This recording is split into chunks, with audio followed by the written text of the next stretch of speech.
You've been taking metformin, but something just feels off. Maybe your blood sugar isn't getting better. Maybe your stomach's constantly upset. Or maybe your doctor mentioned a kidney issue that made you pause. Is it time to stop metformin? And if so, how do you do it safely?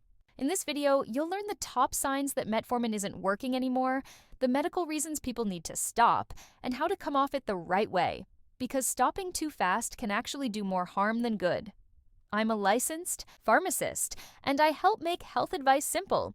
If you've been following our metformin series, you'll remember we just talked about side effects no one warns you about. Now, let's take the next step, because knowing when to stop is just as important as knowing how to start. So, how do you know if metformin just isn't right for you anymore? One clue: your blood sugar isn't improving, even on a full dose. If your A1C is still high or your fasting glucose hasn't dropped, it might mean your body's not responding to metformin the way it should. Another big one: side effects that don't go away. If you've been dealing with nausea, diarrhea, or stomach cramps for weeks and nothing helps, it might not be worth it anymore. And remember, it's not always about side effects. Sometimes metformin just isn't enough on its own. If your diabetes has progressed or your doctor says you need an additional medication, that's normal. It doesn't mean you failed. It just means your treatment needs to adjust. Now let's talk about medical reasons to stop metformin right away. The biggest one: kidney issues. Metformin is cleared through your kidneys. If your kidney function drops too low, the drug can build up, and that can be dangerous. The biggest risk is a rare condition called lactic acidosis. It causes fatigue, weakness, trouble breathing, and even confusion. It's serious, and it's why your doctor checks your kidney labs regularly. You may also need to stop metformin temporarily before medical scans, like a CT with contrast dye. That's to protect your kidneys and lower any risk of complications. But here's something most people don't realize.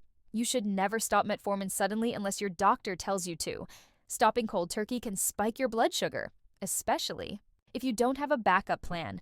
Instead, your provider may taper your dose slowly while switching you to something else. So what are your options if you need to quit? There are plenty.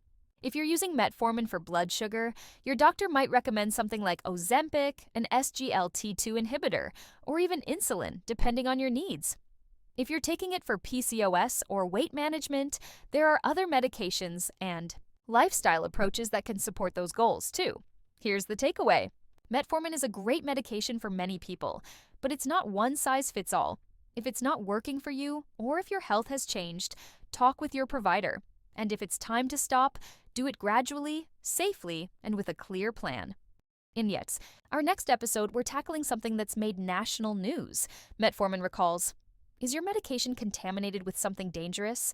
And how do you check if your pills are safe? Hit that subscribe button so you don't miss it.